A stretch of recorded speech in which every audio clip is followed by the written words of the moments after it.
Welcome to all. എല്ലാവർക്കും ബാങ്കിങ്ങിൻ്റെ പുതിയൊരു ക്ലാസ്സിലേക്ക് സ്വാഗതം. നമ്മളിന്ന് ഡിസ്കസ് ചെയ്യുന്നത് nationalisation of banks in India. ഇന്ത്യയിലെ ബാങ്കുകളുടെ ദേശസാൽക്കരണത്തെക്കുറിച്ചാണ് നമ്മൾ പറയുന്നത്. വളരെ പ്രധാനപ്പെട്ട ഒരു ടോപ്പിക്കാണ്. ഒരു എസ് എ ടൈപ്പ് ക്വസ്റ്റ്യൻസ് പ്രതീക്ഷിക്കാവുന്നതാണ്. നമുക്ക് ഡയറക്റ്റ്ലി ടോപ്പിക്കിലേക്ക് പോകാം. എന്താണ് നാഷണലൈസേഷൻ ഓഫ് ബാങ്ക്സ് എന്ന് പറഞ്ഞു കഴിഞ്ഞാൽ? The nationalisation of bank indicates the transfer of ownership of banks from private sector to public sector. അതായത് പ്രൈവറ്റ് ഉടമസ്ഥതയിലുള്ള ബാങ്കുകൾ ഗവൺമെൻറ് അല്ലെങ്കിൽ പബ്ലിക് സെക്ടർ ഏറ്റെടുക്കുന്നതിനെ പറയുന്ന പേരാണ് നാഷണലൈസേഷൻ ഓഫ് ബാങ്ക്സ് എന്ന് പറയുന്നത്. ഇപ്പോൾ എന്തിനു വേണ്ടിയിട്ടാണ് ഇത്തരത്തിൽ നാഷണലൈസേഷൻ നടത്തുന്നത്? The main objective of nationalisation of bank is to ensure adequate credit facilities to the priority sectors, reduce regional economic inequalities, and curb the concentration of economic power in the hands of private sector. അപ്പോൾ ചില ഏരിയയിലേക്ക് അല്ലെങ്കിൽ ചില മേഖലകളിലേക്ക് വായ്പയുടെ ലഭ്യത കുറവുണ്ട്. ഇപ്പോൾ പ്രൈവറ്റ് സെക്ടർ ആവുന്ന സമയത്ത് അവർ പ്രോഫിറ്റ് മോട്ടീവാണ് അവരുടെ പ്രധാനപ്പെട്ട ലക്ഷ്യം എന്ന് പറയുന്നത്. അപ്പോൾ അതുകൊണ്ട് അവർക്ക് കടം കൊടുത്തു കഴിഞ്ഞാൽ തിരിച്ചു കിട്ടുന്ന ആളുകൾക്ക് മാത്രമാണ് അവർ കൂടുതലായിട്ട് ലെൻഡിങ് നടത്തുകയുള്ളൂ. എന്നാൽ നമുക്ക് പ്രയോറിറ്റി സെക്ടേഴ്സ് ഗവൺമെൻറ് ഏകദേശം 16 സെക്ടേഴ്സിനെ പ്രയോറിറ്റി സെക്ടേഴ്സായിട്ട് ഐഡൻറ്റിഫൈ ചെയ്തിട്ടുണ്ട്. For example agriculture. ഇപ്പോൾ അഗ്രികൾച്ചർ ലോണുകളൊന്നും കാര്യമായിട്ട് പ്രൈവറ്റ് സെക്ടർ പ്രൊവൈഡ് ചെയ്യുന്നില്ല. കാരണം അതിൽ നിന്നുള്ള തിരിച്ചടവ് അൺസർട്ടനിറ്റിയാണ് അല്ലേ. തിരിച്ചടവിനെക്കുറിച്ചൊരു കൃത്യതയില്ല, അല്ലെങ്കിൽ ഒരു അഷുറൻസ് ഇല്ല. കൃത്യമായിട്ട് അത് തിരിച്ചടയ്ക്കുമോ എന്നുള്ള കാര്യത്തിൽ സംശയം അവിടെ നിലനിൽക്കുന്നു. അപ്പോൾ അതുകൊണ്ട് ചില ഏരിയകളിലേക്ക് മാത്രമാണ് പ്രൈവറ്റ് സെക്ടർ ലെൻഡിങ് നടത്തിയിരുന്നത്. അപ്പോൾ അത് മാറ്റാൻ വേണ്ടിയിട്ടാണ് നാഷണലൈസേഷൻ കൊണ്ടുവന്നത്. എല്ലാ സെക്ടേഴ്സിലും അഡിക്വേറ്റ് ക്രെഡിറ്റ് ഫ്ലോ ഉറപ്പുവരുത്തുക. മറ്റൊന്ന്, reduce regional economic inequalities. Income inequalities ഒഴിവാക്കുക. ചില ഏരിയയിൽ മാത്രം ഡെവലപ്മെൻറ്റ്, അല്ലെങ്കിൽ ചില ഏരിയയിൽ മാത്രം വികസനം, ചില ഏരിയയിൽ മാത്രം കൂടുതൽ ആളുകൾക്ക് തൊഴിൽ ലഭിക്കുന്നു, അങ്ങനെയുള്ള കാര്യങ്ങളൊക്കെ മാറ്റിയിട്ട് എല്ലാ ഏരിയാസിലും ഒരുപോലെ ഡെവലപ്മെൻറ്റ് കൊണ്ടുവരിക. എസ്പെഷ്യലി ഇൻകം ഇനിക്വാലിറ്റീസ് ഇല്ലാതെയാക്കാനാണ് നാഷണലൈസേഷൻ നടപ്പിലാക്കിയത്. മറ്റൊന്ന്, concentration of economic power in the hands of A few. അതായത് കുറച്ച് പ്രൈവറ്റ് വ്യക്തികൾക്ക് മാത്രം അവർ ഇക്കണോമിക് പവർ അവർ കോൺസെൻട്രേറ്റ് ചെയ്യുന്നത് ഒഴിവാക്കുക. ചില ആളുകളുടെ കയ്യിൽ മാത്രം എന്താ പറയുക, ഇത്തരത്തിൽ പണമിടപാടുകളുടെ കാര്യങ്ങൾ മാത്രം ചില ആളുകൾക്ക് മാത്രം ഒതുങ്ങി നിൽക്കുന്നു. അപ്പോൾ അത് ഒഴിവാക്കുക. അവർ വിചാരിച്ചാൽ മാത്രമാണ് ചില സെക്ടേഴ്സിന് ഉയർന്നു വരാൻ സാധിക്കുകയുള്ളൂ. അപ്പോൾ എല്ലാ കാര്യങ്ങളും ഇവരെ ഡിപ്പെൻഡ് ചെയ്ത് നിൽക്കുന്ന ഒരു സിറ്റുവേഷൻ, അതാണ് കോൺസെൻട്രേഷൻ ഓഫ് ഇക്കണോമിക് പവർ എന്ന് പറയുന്നത്. അപ്പോൾ അത് ഒഴിവാക്കുക. The process of nationalization of banks began when Reserve Bank of India was nationalized on 1st January 1949. Reserve Bank of India Act 1948. അപ്പോൾ 1948 റിസർവ് ബാങ്ക് ആക്ട് പ്രകാരമാണ് ആദ്യമായിട്ട് ഇന്ത്യയിൽ 1949 ജനുവരി 1 reserve bank of India nationalise ചെയ്തത്. അപ്പോൾ ആദ്യമായിട്ട് നാഷണലൈസ് ചെയ്ത bank എന്ന് പറയുന്നത് റിസർവ് ബാങ്ക് ഓഫ് ഇന്ത്യയാണ്. 1935 April 1 reserve bank of India നിലവിൽ വന്നത്. അന്ന് റിസർവ് ബാങ്ക് ഓഫ് ഇന്ത്യ എന്ന് പറയുന്നത് ഒരു പ്രൈവറ്റ് ബാങ്ക് ആയിരുന്നു. പിന്നീട് 1949 ജനുവരി 1 നാഷണലൈസ് ചെയ്യപ്പെടുന്നത്. എന്ന് പറഞ്ഞാൽ ഇത് ഗവൺമെൻറ് ഏറ്റെടുക്കുന്നത്. കംപ്ലീറ്റ്ലി ഗവൺമെൻറ്റിൻ്റെ പബ്ലിക് സെക്ടറിൻ്റെ ഓണർഷിപ്പിലുള്ള ഒരു ബാങ്കായിട്ട് RBI മാറിയത്. ദെൻ അതിനുശേഷം പിന്നീട് ഇന്ത്യയിൽ ഏതൊക്കെ ബാങ്കുകൾ നാഷണലൈസ് ചെയ്യപ്പെട്ടിട്ടുണ്ട് എന്നുള്ള ഒരു ബ്രീഫ് ഹിസ്റ്ററി നമുക്ക് നോക്കാം. Time line of nationalisation of banks in India. The first one 1949 nationalisation of RBI, അത് നമ്മളിപ്പോൾ പറഞ്ഞതേ ഉള്ളൂ. അതിനുശേഷം 1955 നാഷണലൈസേഷൻ ഓഫ് ഇമ്പീരിയൽ ബാങ്ക്. ഇപ്പോൾ SBI ആദ്യം അറിയപ്പെട്ടിരുന്നത് ഇമ്പീരിയൽ ബാങ്ക് എന്നാണ്. 1955 കൂടി അത് നാഷണലൈസ് ചെയ്യപ്പെട്ടപ്പോഴാണ് അതിൻ്റെ പേര് സ്റ്റേറ്റ് ബാങ്ക് ഓഫ് ഇന്ത്യ എന്ന പേരിൽ മാറ്റിയത്. 1959 nationalisation of 7 subsidiaries of SBI. SBIയുടെ 7 subsidiary ബാങ്കിനെ നാഷണലൈസ് ചെയ്യപ്പെട്ടു. അതിനുശേഷം ഇന്ത്യ ചരിത്രത്തിൽ ഏറ്റവും വലിയ നാഷണലൈസേഷൻ നടന്ന വർഷം എന്ന് പറയുന്നത് Indira Gandhi government കാലഘട്ടമായിട്ടുള്ള 1969 nationalisation of major 14 banks. പ്രധാനപ്പെട്ട 14 ബാങ്കുകൾ നാഷണലൈസ് ചെയ്യപ്പെട്ടു 1969. അതാണ് നമുക്ക് കോൺസെൻട്രേറ്റ് ചെയ്ത് പഠിക്കാനുള്ള ഒരു ഏരിയ എന്ന് പറയുന്നത്. 1980 nationalisation of 7 banks with deposit over 200 crore or over. അപ്പോൾ 200 കോടിക്ക് മുകളിൽ ഡെപ്പോസിറ്റ് ഉള്ള 7 ബാങ്കുകളെ 1980 നാഷണലൈസ് ചെയ്യപ്പെട്ടു. അതിനുശേഷം നമ്മളിവിടെ ഇപ്പോൾ റീസെൻ്റ് ആയിട്ടുള്ള മെർജിങ് കാര്യങ്ങളൊക്കെ എടുക്കുകയാണെങ്കിൽ, as of July 2020 after the recent mergers of government banks there are a total of 12 nationalized banks in India, and RBI is the governing body that manages these nationalised banks. അപ്പോൾ ഇന്ത്യയിൽ 2020 data പ്രകാരം 12 nationalised banks ഉണ്ട്. നമ്മുടെ ഈ SBIൻ്റെ അതിൻ്റെ അസോസിയേറ്റൊക്കെ merge ചെയ്തതിന് ശേഷം ഏകദേശം 12ഓളം നാഷണലൈസ്ഡ് ബാങ്ക്സ് ഇന്ത്യയിലുണ്ട്. അത് കൺട്രോൾ ചെയ്യുന്നത് റിസർവ് ബാങ്ക് ഓഫ് ഇന്ത്യയാണ്. എന്തൊക്കെയാണ് പ്രധാനപ്പെട്ട ഒബ്ജക്റ്റീവ്സ്? നാഷണലൈസേഷൻ്റെ പ്രധാനപ്പെട്ട ഒബ്ജക്റ്റീവ്സ് എന്തൊക്കെയാണ്? ഒന്ന്, addressing the rising economic crisis that occurred in 1960s. 1960-കൾ നമ്മൾ കൂടുതലായിട്ട് കോൺസെൻട്രേറ്റ് ചെയ്യുന്നത് 1969-ലെ 14 ബാങ്കുകളുടെ നാഷണലൈസേഷനാണ്. അപ്പോൾ 1960-കളിൽ നമ്മൾ അനുഭവിച്ചിരിക്കുന്ന ഇക്കണോമിക് ക്രൈസിസ് എന്ന് പറയുന്നത് 1962-ൽ ചൈനീസ് ഇൻവേഷൻ, ചൈനയുമായിട്ടുള്ള യുദ്ധം, 1965-ലെ പാകിസ്ഥാനി വാർ, അതിനുശേഷം തുടർന്നുണ്ടായിട്ടുള്ള ഫാമിൻ തുടങ്ങിയ കാര്യങ്ങളൊക്കെ നമ്മളുടെ 1960s വളരെയധികം ദുർഘടമായിട്ടുള്ളൊരു കാലഘട്ടമായിരുന്നു. അപ്പോൾ അത് മറികടക്കണമെന്നുണ്ടെങ്കിൽ ഇത്തരത്തിൽ ആവശ്യമായിട്ടുള്ള സെക്ടേഴ്സിന് ക്രെഡിറ്റ് ഫ്ലോ ഉറപ്പുവരുത്തണം. അതുകൊണ്ട് നമുക്ക് ബാങ്കുകളെ നാഷണലൈസ് ചെയ്യേണ്ട ആവശ്യം വരുന്നു. Then remove the dominance of FU in the banking sector. ഞാൻ പറഞ്ഞു പ്രൈവറ്റ് വ്യക്തികളുടെ കയ്യിലായിരുന്നു ബാങ്കിങ് സെക്ടർ ഉണ്ടായിരുന്നത്. അപ്പോൾ അവരുടെ മൊണോപ്പൊളി മാറ്റിക്കൊണ്ട് ഗവൺമെൻറ്റിൻ്റെ കടന്നുവരവ് ഉറപ്പാക്കാൻ വേണ്ടിയിട്ട്, അല്ലെങ്കിൽ എല്ലാ സെക്ടേഴ്സിനും ഒരുപോലെ ക്രെഡിറ്റ് ഉറപ്പാക്കണമെന്നുണ്ടെങ്കിൽ ഈ പ്രൈവറ്റ് സെക്ടർ വിചാരിച്ച് നടക്കില്ല. അതിന് ഗവൺമെൻറ് സെക്ടറിനെ ആവശ്യമാണ്. Then providing sufficient credits four agriculture, small industries and exports.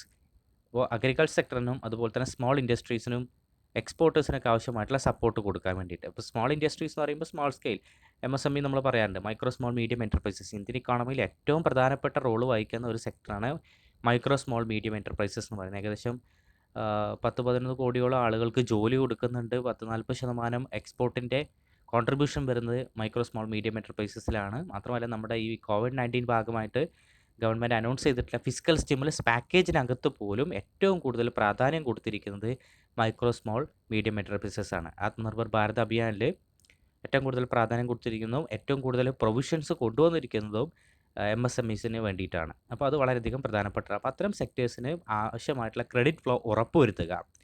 Then professionalising the management of the banking sector. Banking സെക്ടറിനകത്ത് പ്രൊഫഷണലൈസ് ചെയ്യുക എന്ന് പറഞ്ഞു കഴിഞ്ഞാൽ അവിടെ എക്സ്പേർട്ടുകളെ കൊണ്ടുവരിക, അതുപോലെ തന്നെ പ്രൊഫഷണലായിട്ട് ചാർട്ടേഡ് അക്കൗണ്ടൻസ് അങ്ങനെയുള്ള കാര്യങ്ങളൊക്കെ ഇതിനകത്ത് കൊണ്ടുവരിക. അപ്പോൾ ബാങ്കിങ് സെക്ടറിൻ്റെ എഫിഷ്യൻറ്റ് മാനേജ്മെൻറ്റ് ഉറപ്പുവരുത്തുക. കാര്യക്ഷമമായിട്ടുള്ള രീതിയിൽ ബാങ്കിങ് സെക്ടറിനെ കൈകാര്യം ചെയ്യാൻ വേണ്ടിയിട്ടാണ് എക്സ്പേർട്ടുകളെ അപ്പോയിൻറ്റ് ചെയ്യുന്നത്. അതാണ് professionalising the management of the banking sector എന്ന് പറയുന്നത്. Then encouraging new entrepreneurs. പുതിയ എൻ്റർപ്രണേഴ്സിനെ, സ്റ്റാർട്ടപ്പുകളെ പ്രൊമോട്ട് ചെയ്യുക, അവർക്ക് ആവശ്യമായിട്ടുള്ള സപ്പോർട്ട് കൊടുക്കുക. Develop the backward areas within India. അതായത് റീജിയണൽ ഇനിക്വാളിറ്റീസ് നമ്മൾ പറഞ്ഞു നേരത്തെ, റീജിയൻ ഇൻകം ഇനിക്വാളിറ്റീസ് ഇല്ലാതാക്കുക. ഏത് ബാക്ക്വേർഡ് ഏരിയ ആണെങ്കിലും അവർക്ക് ആവശ്യമായിട്ടുള്ള ക്രെഡിറ്റ് ഫ്ലോ ഉറപ്പുവരുത്തിയിട്ട് അവരെയും അല്ലെങ്കിൽ മുൻ ഏരിയയിലേക്ക്, മെയിൻ സ്ട്രീമിലേക്ക് കൊണ്ടുവരിക എന്നുള്ളതും ഈ നാഷണലൈസേഷൻ ഓഫ് ബാങ്ക്സിൻ്റെ പ്രധാനപ്പെട്ട ലക്ഷ്യങ്ങളിലൊന്നാണ്. Then what are the achievements of the nationalisation? എന്തൊക്കെയാണ് ബാങ്കിൻ്റെ നാഷണലൈസേഷൻ കൊണ്ട് നമുക്കുണ്ടായിട്ടുള്ള നേട്ടങ്ങൾ? ഒന്ന്, ബ്രാഞ്ച് എക്സ്പാൻഷൻ. പല ഏരിയയിലും ബ്രാഞ്ചുകൾ വന്നു. അപ്പോൾ ഇതുവരെ ബാങ്ക് ഇല്ലാത്ത, അല്ലെങ്കിൽ ബാങ്കിൻ്റെ ഒരു ബ്രാഞ്ച് പോലും ഇല്ലാത്ത ഏരിയകളിലൊക്കെ ബ്രാഞ്ചുകൾ വന്നു. അതുവഴി കൂടുതൽ ആളുകൾക്ക് ക്രെഡിറ്റ് ലഭിക്കാൻ തുടങ്ങി, അല്ലേ? അപ്പോൾ എല്ലാ ആളുകളും ബാങ്കിങ് സെക്ടറിലേക്ക് എത്താൻ തുടങ്ങി. ഒരു ഫിനാൻഷ്യൽ ഇൻക്ലൂഷൻ സാധ്യമായി ബ്രാഞ്ച് എക്സ്പാൻഷൻ കൊണ്ടുള്ളതാണ്. Then reduction in monopoly. കുറച്ച് ആളുകളുടെ കയ്യിൽ മാത്രം ഈ ഒരു ഇക്കണോമിക് പവർ കോൺസെൻട്രേറ്റ് ചെയ്യുന്നത് ഒഴിവായി ഗവൺമെൻറ് സെക്ടർ വന്നതോടുകൂടി എല്ലാ ഏരിയയിലേക്ക് ആവശ്യമായിട്ടുള്ള ക്രെഡിറ്റ് ഫ്ലോ ഉറപ്പുവരുത്താൻ സാധിച്ചു. So reduction in monopoly. Then increased saving and reduced misuse. പല ആളുകളും സേവ് ചെയ്യാൻ തുടങ്ങി. ജനറൽ പബ്ലിക്കിൻ്റെ ഇടയിലൊക്കെ സേവിങ് ഹാബിറ്റ്സ് വർദ്ധിച്ചു, അല്ലേ? The nationalisation of banks ensure the availability of resource to the plan priority sectors. അപ്പോൾ സേവിങ് വർദ്ധിപ്പിക്കുന്നു.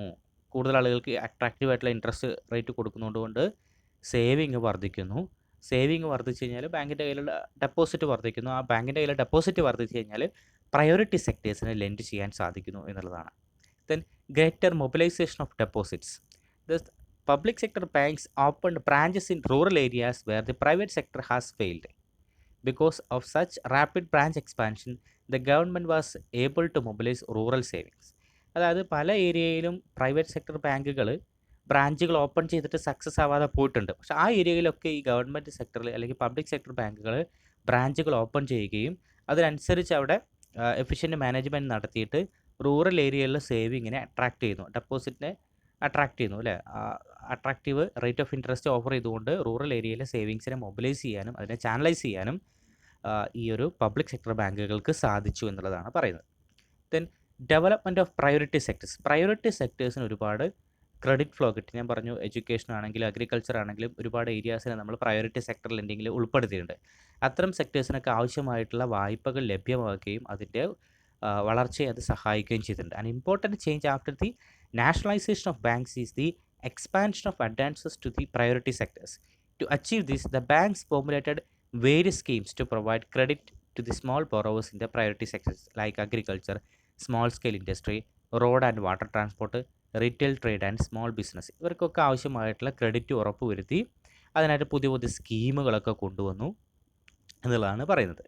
അതിനകത്ത് സ്മോൾ സ്കെയിൽ ഇൻഡസ്ട്രീസ് വരുന്നുണ്ട്, അഗ്രികൾച്ചർ വരുന്നുണ്ട്, റോഡ് ആൻഡ് വാട്ടർ ട്രാൻസ്പോർട്ട് വരുന്നുണ്ട്, retail trade and small business, ഇതൊക്കെ ഇത്തരം ആളുകളൊക്കെയാണ് പ്രയോറിറ്റി സെക്ടേഴ്സിനകത്ത് വരുന്നത്. അപ്പോൾ അവർക്കൊക്കെ ആവശ്യമായിട്ടുള്ള ക്രെഡിറ്റ് ഫ്ലോ ഉറപ്പുവരുത്തിയതിന് വേണ്ടിയിട്ട് പുതിയ പുതിയ സ്കീമുകളൊക്കെ ബാങ്കുകൾ ഇൻട്രൊഡ്യൂസ് ചെയ്യാൻ തുടങ്ങി. Then social banking.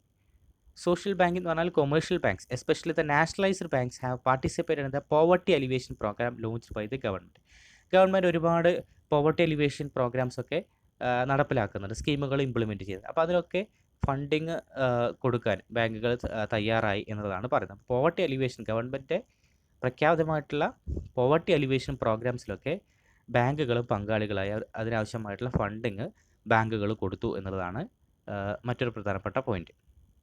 Then development of agriculture sector. നമ്മൾ നേരത്തെ പറഞ്ഞു നമ്മുടെ India basically an agrarian economy എന്നുള്ളതാണ് പറയാറുള്ളത്. ഏകദേശം 49% വർക്കിംഗ് പോപ്പുലേഷൻ അഗ്രികൾച്ചർ സെക്ടറിലാണ് വർക്ക് ചെയ്യുന്നത്. അതുകൊണ്ട് തന്നെ അഗ്രികൾച്ചർ സെക്ടറിൻ്റെ ഡെവലപ്മെൻറ്റ് ഇന്ത്യൻ ഇക്കോണമിയെ സംബന്ധിച്ചിടത്തോളം ഏറ്റവും പ്രധാനപ്പെട്ട കാര്യമാണ്. Banks assisted agriculture in many vase.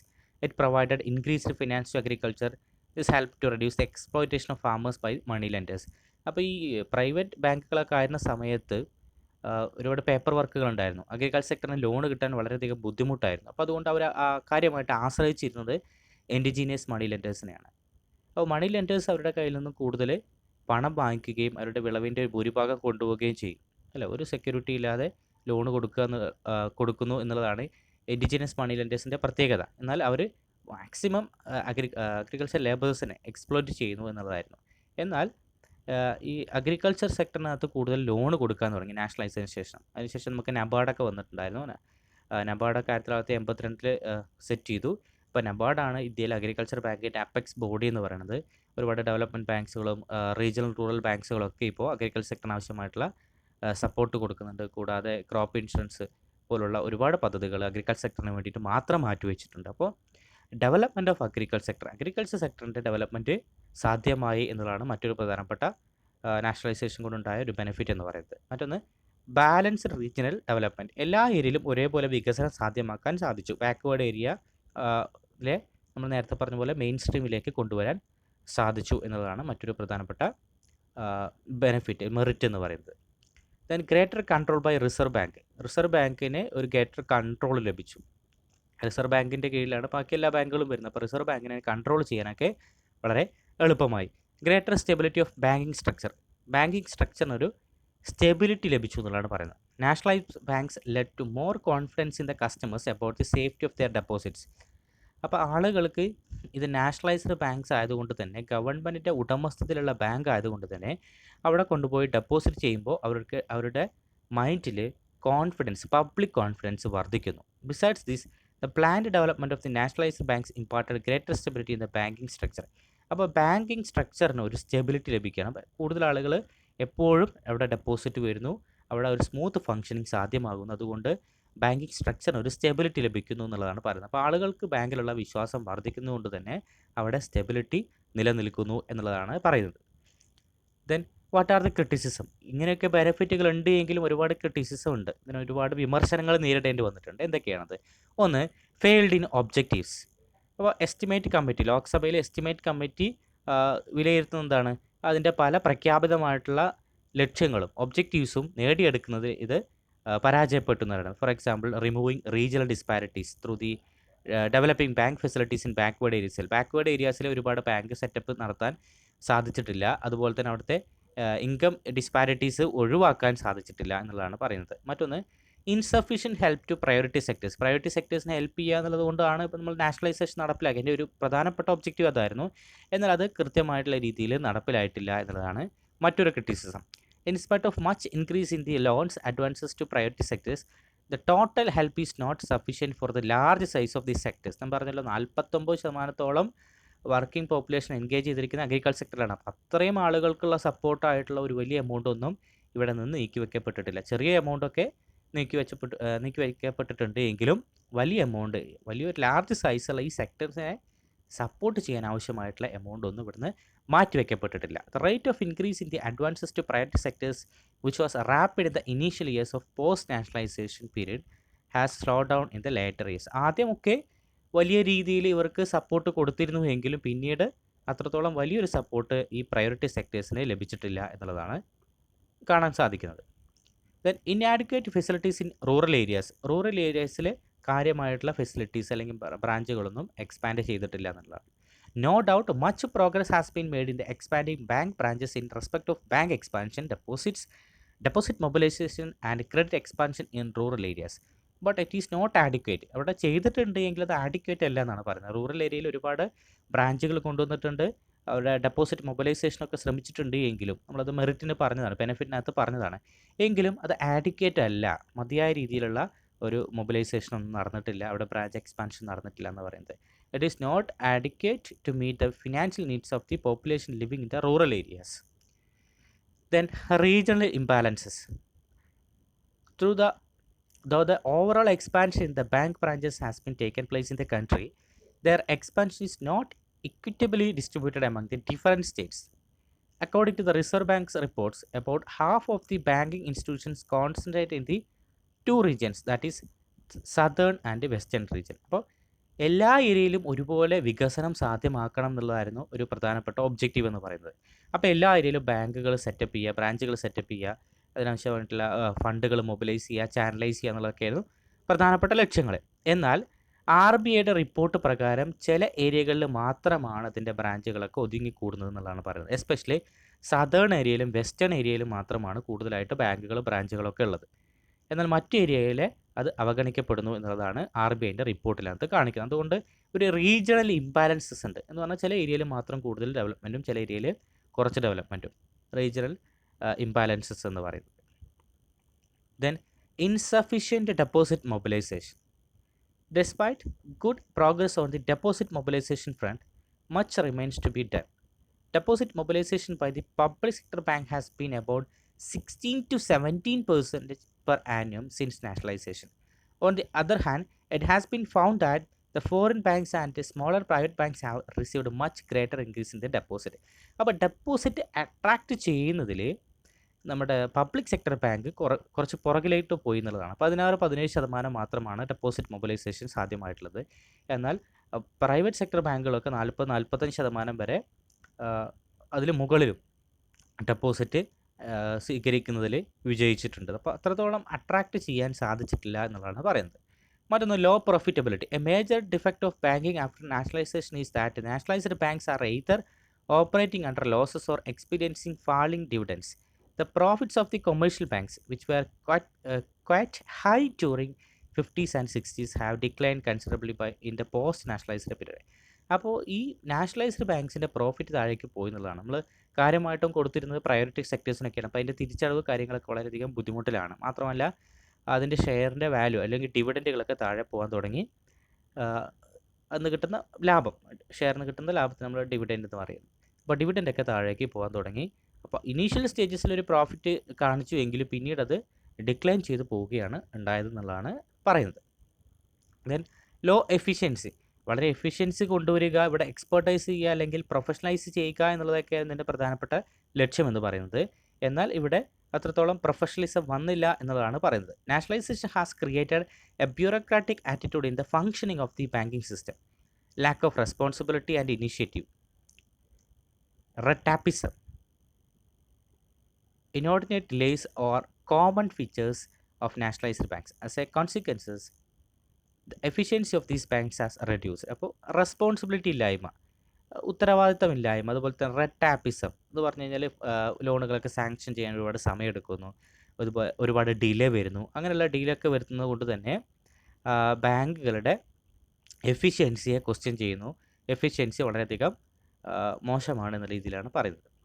Increasing NPS എന്ന് പറയുമ്പോൾ നോൺ പെർഫോമിംഗ് അസറ്റ് എന്ന് പറയുന്നു.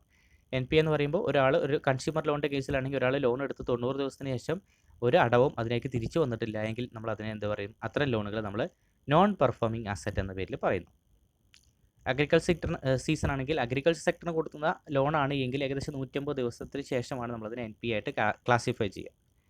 അപ്പോൾ NPA നമ്മൾ പറഞ്ഞു, ഈ പ്രൈവറ്റ് സെക്ടർ ബാങ്കുകൾ കൂടുതലായിട്ട് ലോണ് കൊടുക്കുന്നത് അഗ്രികൾച്ചർ സെക്ടറും അല്ലെങ്കിൽ പ്രയോറിറ്റി സെക്ടേഴ്സിനാണ്. അപ്പോൾ അതിൽ നിന്ന് തിരിച്ചടവ് വരാത്തത് കൊണ്ട് തന്നെ ബാങ്കിന് ഒരുപാട് ക്രെഡിറ്റ് റിസ്ക് ഇൻവോൾവ് ചെയ്യേണ്ടി വരുന്നു. ക്രെഡിറ്റ് റിസ്ക് എന്ന് പറയുമ്പോൾ കടം കൊടുത്താൽ തിരിച്ചു കിട്ടാത്ത സിറ്റുവേഷനെയാണ് നമ്മൾ ക്രെഡിറ്റ് റിസ്ക് എന്ന് പറയുന്നത്. അപ്പോൾ അത്തരത്തിൽ ക്രെഡിറ്റ് റിസ്കുകൾ എക്സ്പീരിയൻസ് ചെയ്യുന്നു ഈ പബ്ലിക് സെക്ടർ ബാങ്ക്സ് എന്നുള്ളതാണ് മറ്റൊരു പ്രധാനപ്പെട്ട ക്രിറ്റിസിസമായിട്ട് എടുത്തു കാണിക്കാനുള്ളത്. ദെൻ നമുക്ക് കൺക്ലൂഡ് ചെയ്യാം.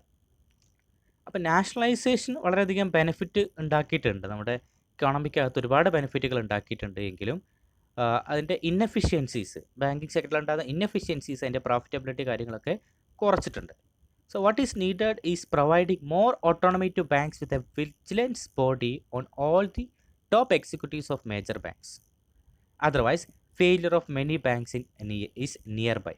അപ്പോൾ ഇതിന് കൂടുതൽ ഓട്ടോണമി കൊടുക്കണം, തീരുമാനിക്കാനുള്ള കാര്യങ്ങൾ കൊടുക്കണം, അതുപോലെ തന്നെ ഇതിൻ്റെ എഫിഷ്യൻറ്റ് മാനേജ്മെൻറ്റ് വരണം, ഒരു വിജിലൻറ്റ് ബോഡി ക്രിയേറ്റ് ചെയ്യണം, എല്ലാ രീതിയിലും അത് മോണിറ്റർ ചെയ്യപ്പെടണം, കൃത്യമായിട്ടുള്ള രീതിയിൽ ഫംഗ്ഷൻ ചെയ്യണം, സ്മൂത്ത് ഫംഗ്ഷനിങ് ഉറപ്പുവരുത്തണം. അല്ല എങ്കിൽ ഇത്തരം ബാങ്കുകളൊക്കെ പെട്ടെന്ന് തകർന്നു പോകും. നമ്മൾ നേരത്തെ സൂചിപ്പിച്ചു, പ്രോഫിറ്റബിലിറ്റി വലിയൊരു പ്രശ്നമാണ്. തുടക്കത്തിൽ ഹൈ പ്രോഫിറ്റ് കിട്ടിയിരുന്നെങ്കിലും പിന്നീട് ആ ഒരു പ്രോഫിറ്റ് ഡിക്ലൈൻ ചെയ്തു പോകുന്നതാണ് കാണാൻ സാധിച്ചത്. ഓക്കെ, ഇതാണ് നമുക്ക് നാഷണലൈസേഷൻ ഓഫ് ബാങ്ക്സിനെ കുറിച്ച് പറയാനുള്ളത്. 1949 RBI നാഷണലൈസ് ചെയ്തുകൊണ്ടാണ് നാഷണലൈസേഷൻ സ്റ്റാർട്ട് ചെയ്യുന്നത്. ഏകദേശം 12ഓളം ബാങ്കുകൾ ഇപ്പോൾ നാഷണലൈസ് ചെയ്തിട്ടുണ്ട്. എന്തിനു വേണ്ടിയിട്ടാണ്? What are the objectives of nationalisation, what are the benefits of nationalisation, what are the criticism levelled against the nationalisation of the banks, then conclusion. Okay, അപ്പോൾ എല്ലാവർക്കും വീഡിയോ ഇഷ്ടപ്പെട്ടെന്ന് വിചാരിക്കുന്നു. ഇഷ്ടപ്പെട്ടിട്ടുണ്ടെങ്കിൽ ലൈക്ക് ചെയ്യുക, കമൻറ്റ് ചെയ്യുക, മാക്സിമം ഷെയർ ചെയ്യുക. ഇനിയും subscribe ചെയ്യാത്ത ആളുകളാണെങ്കിൽ ദയവ് ചെയ്ത് ചാനൽ ഒന്ന് സബ്സ്ക്രൈബ് ചെയ്യുക. Okay, thank you.